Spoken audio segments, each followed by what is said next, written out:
In the cold spring of 1775, the air was thick with tension in the 13 American colonies. Rumors of war spread like wildfire.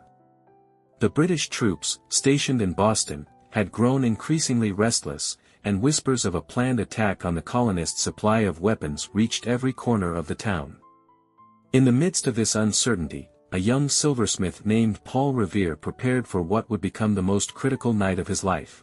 A member of the secretive Sons of Liberty, Paul had been entrusted with an essential task, to warn the colonial militias of the impending British advance.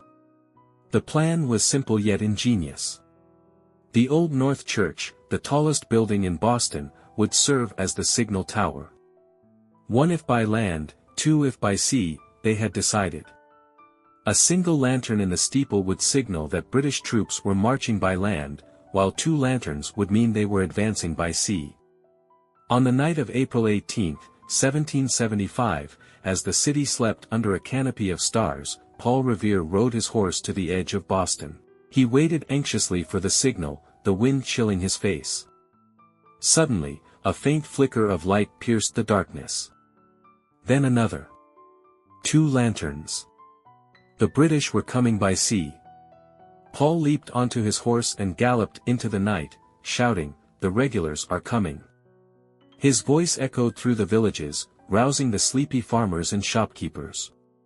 The urgency in his words inspired them to grab their muskets and join the fight. What many don't realize is that Paul Revere wasn't the only rider that night. Several other brave men, including William Dawes and Samuel Prescott, also carried the warning across the countryside. Together, they ensured that the militias were prepared to confront the British troops in Lexington and Concord.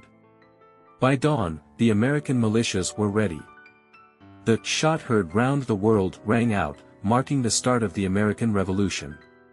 Paul Revere's midnight ride may have lasted only a few hours, but its impact reverberated across history. His courage and quick thinking helped ignite a movement that would lead to the birth of a new nation. Even today, the lanterns of the Old North Church are a symbol of vigilance and hope, reminding us that sometimes, a single spark can light the way to freedom.